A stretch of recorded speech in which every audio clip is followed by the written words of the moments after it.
Hello, everybody. Happy Wednesday.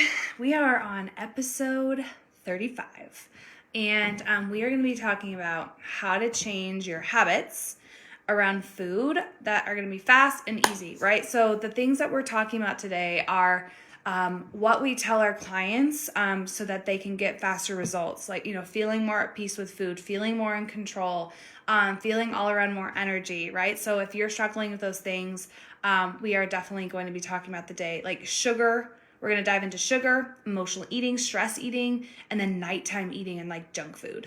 So I am going to make sure hey Ricky, hey Aaron, I see you on. Say hello if you are watching live. Say hello. Tell us where you're from, where you're watching from, and then maybe what is one habit around food and eating and your health that you really want to change or that's really bothering you.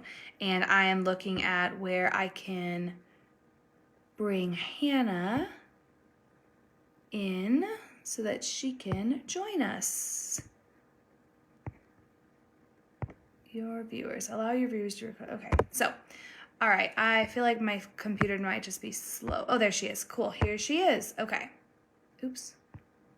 Approve. Okay. Awesome.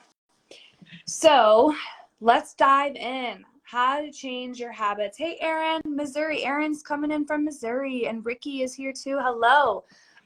So yeah, Hannah, I was just saying, like, we're going to talk about sugar, emotional eating, nighttime eating, and how to start changing some of these habits. These are some of the habits that we hear the most complaints about. And again, I was sharing that what we're going to share today is what, basically when our clients start working on these habits, they're the ones that change the quickest. So, and we want people to get quick results, feeling better right away. So that way we can start focusing on like some of the deeper layers, right? So, all right, Hannah, do you want to do our formal introduction? Because I did not do that. Oh yeah, of course. Hey, welcome you guys. So glad you're here. If you are new to the group, welcome. If you're new to this live, never joined us on one of these discussions, we do it weekly. We our intention for these discussions is to help you feel better about food, right? Really heal your relationship with food. And that's why we did this one this week is to change your habits in an easy, fast way. Because honestly, we try to change our food with food, which is not always the answer. You know, food is half the story. We are the other half of the story. How we show up to eat is part of the story. And so the work that me and Sierra do, eating psychology, is such a beautiful, gentle way to look at nutrition, to look at your health. And so we wanted to give you some quick wins on how you can start changing these behaviors because they can take over your life. A lot of people are saying they feel out of control. They want to, they think about food all the time. And so we want to create this space to give you inspiration and know that it's possible that you can heal your relationship with food and think about food when you're hungry and not all day long. So I am Hannah Hips. This is Sierra Spencer. We are the coaches here. We are eating psychology coaches, mind body nutrition coach. Sierra is a diet recovery coach and a weight neutral coach, and I am a yoga instructor and a meditation facilitator. And we are donut loving, veggie eating coaches. We love just the simplicity of food. We enjoy our food, and yet we are not consumed by food. So there's a lot to life, and we are here to spread the mission of what is it? What potential do you have that you're missing out on because food is taking over your life and that's all you can think about and it rules you. And we're here to give you the power back to be empowered with food. And so let's dive in for today. All right, thank you, Hannah. It's a beautiful introduction. She always does such a good job with that. All right, let's talk about sugar. So, people like sugar habit, like how to change your habit around sugar, right? Sugar is like a hot topic. It's like really loaded topic. And we have done a lot of trainings on sugar. We have a sugar addiction class. We know a lot about sugar and we talk a lot about sugar because a lot of people feel like it's a really big pull. And so I'm going to just share with you one small little tip to help changing your habits around sugar. and it is destigmatize. So what does that mean? So the more that we try to like restrict sugar and like it's a bad thing, and the more we obsess about not eating sugar, guess what? You want to eat it, right? So like there's been there's a study about where researchers put a group of kids in a room, and there was red M&Ms and yellow M&Ms, and the researchers said, all right kids, you can eat all the yellow M&Ms you want but no red M&Ms. Guess which M&Ms got the most attention? The red ones, right? The ones that you can't have. So around when it comes to sugar, what happens is when we start demonizing it and making it wrong or bad, we attach these negative thoughts to sugar, and it creates a cycle where sugar is bad, sugar is bad. I'm not going to eat sugar. I'm going to cut it out. I'm not going to eat any sugar. And then all of a sudden we start feeling like we have a craving, and then it's like maybe you're like, okay, well I'll just have a few grapes, like that'll cure my sweet craving. And then you're like, oh, that didn't work. So like maybe I'll have like some graham crackers. Those are low fat, and like I'll just try some. Oh, okay, well that didn't work. And then all of a sudden, you're like a pint of ice cream later, and like a whole bag of cookies later. You're like, oh my god, I'm out of control with sugar. I do have a problem. I am addicted, so I'm just gonna go right back into the cycle of trying to restrict it. And the problem is that doesn't work. Okay, restricting it and like obsessing about sugar does not work. So we need to start to destigmatize sugar. And how can you allow sugar back into your life in small portions without feeling guilty about it? And I know this is like a big topic, and we dive into this way more in depth in some of our programs. But that would be my tip for the sugar habit, is actually how can you allow it in without guilt? Yeah, it's almost like t thinking of sugar not good or bad, right? Because, and if it's good or bad, most likely we are then judging ourselves about eating it, which then puts you back in the cycle. That's why we're just like destigmatize it. The second habit that comes up a lot with our clients is emotional eating, stress eating, using food to cope. This is something that shows up all the time. So if that is you, just give me a thumbs up on in the comments just so we know. And you know, we think that we have to control like that food, right? The emotional eating, the food is the problem. And so we get really, that's when we start to restrict, because we're like, well, I'm eating this and I don't want to eat this anymore. But really, what we have to look at is who we are. We have to look at the emotion. What is stressing us? What is going on in our lives that are creating that behavior, right? If we don't look at the root cause of that behavior, then how are we ever going to begin to shift and change it? And so Sierra and I love the approach of adding in. As you can tell, we don't like restricting. We don't like taking out. So we like to add in things. So can we add in a moment of pause when you feel stressed? Can we add in breathing throughout the day? Like, how are you taking care of yourself throughout the day? Are we breathing really short and not really focusing on ourselves at all? Or we're trying to move really fast through life?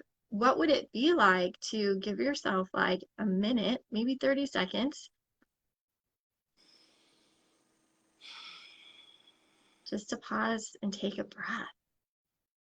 I mean, I always feel so much better whenever I do that. I'm like, oh, where was that? Where's that been? But that takes literally 30 seconds to start changing your nervous system from that stress state, right, into a relaxed state.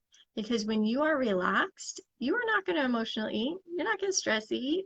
It's all about adding in things that are more of quality, more that's going to help you with the root cause of what's causing you to eat, rather than always focusing on the food. Giving yourself times for breaks, and also adding in more nutrient dense foods in your diet, and it's not like you have to take out anything. Doesn't mean you have to not eat the cookies, but like add in, what is it, the thing that you feel like you'd want to add in more? Then add maybe a little bit to a meal with you. Maybe you want to start eating vegetables. Well, maybe just put a little, one meal a day, add a vegetable. It doesn't mean it has to be every single meal. It doesn't have to be like all the time, but just you start doing things in small bite-sized pieces. Hey, Emily, good to see you. Hey, Christy, I see you too. And this add-in approach, like I just want to go into like this approach of like adding in and not restricting goes with every one of our points. Sugar, emotional eating and stress eating, and nighttime eating. Like I'm always eating junk food. Or like why am I always eating so much junk food at night? And you know, this strategy of adding in and destigmatizing and allowing yourself to have nourishing meals throughout the day and actually feeding yourself, adding in nutrients, because again, like those kids with the candy and the M&Ms, when you restrict, you obsess. So instead of restricting, we're looking at how can we add in. It's way more supportive, and it's actually supported by research that adding in that kind of approach works. Restricting doesn't work. Okay, it backfires all the time, and then you feel out of control with food. And really, like, speaking of adding in, we're like adding in nutrients is great, adding in vitamins is great, but we've collectively been deficient in some important nutrients that have been around for a long time. Vitamin L, love; vitamin H, happiness; vitamin S, soul.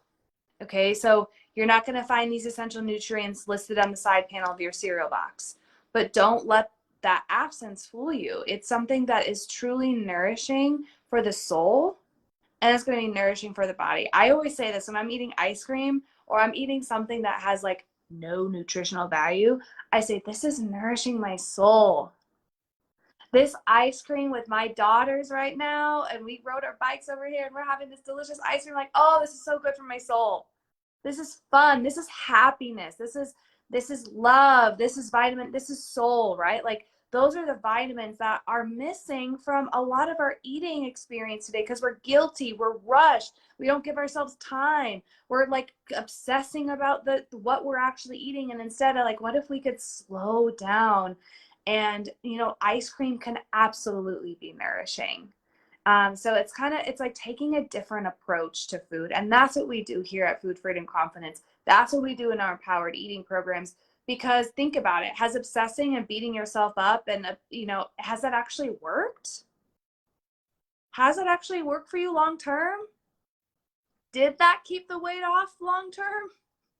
Right? So it's like it's time for a different approach, and that's what we do. Like that's the eating psychology and the mind body nutrition approach, and that's what we're going to be kind of going over in the next month, is going back to the basics of eating psychology and how we can help you guys get some quick results, and start to see some changes in your life. We want to give those to you, and our empowered eating inner circle doors are open. And if you're wanting the eating psychology approach, you're wanting something different, you're wanting to go deeper and heal, our doors are open. So comment below if you're interested, reach out to us, and we'd be happy to set up a call to talk with you more about what the inner circle could do for you. Yeah, when you were talking about the vitamins that we're deficient in, like I want you guys to like really take that in. Vitamin L, love. Vitamin H, happiness. Vitamin S, soul. Do you have those in your meals or in your life? Or are we missing out on that? And I when you were saying that, I'm just like, oh my God, doesn't that just feel so juicy and tasty? Like, what would it be like to have a meal that you just feel so good about? And it's like, it doesn't matter what's on your plate, but you feel like you're nourishing yourself on such a deeper level. Because we often think that it's like black and white, and I can only eat this way, and I can't have that, or if I eat that, then I can't eat this. It's so confusing out there. And what our main goal is to bring the power back to you, where we're never going to tell you what you should eat or not eat. That's not what we do. What we do tell you is how to eat your food in a way that is going to put you in optimal health so you can actually digest your food, turn on your metabolism, and turn up your calorie burning so you have this metabolic power to digest life, to digest your food, and you become the person that you want to. You have so much potential inside of you that is waiting to come out. But right now, food is like bogging you down and weighing you down and taking your power. So we're here to bring that power back to you because you deserve it, you're worthy, and there's so much more to you than food. Absolutely. Yes, Emily, thanks for the hearts and the laugh, the Mm. smiles. It's so good to see you. All right, guys, thanks. We hope you enjoyed today's episode. Stay tuned. Again, we do these every Wednesday. If you have questions, comments, or you're ready to go deeper into healing, please shoot us a message or comment below. I'm interested, and we'll reach out to you to help you take that next step. And we do have some exciting things coming up, so just stay tuned. We're not ready to announce it yet, but we do. Bye, guys.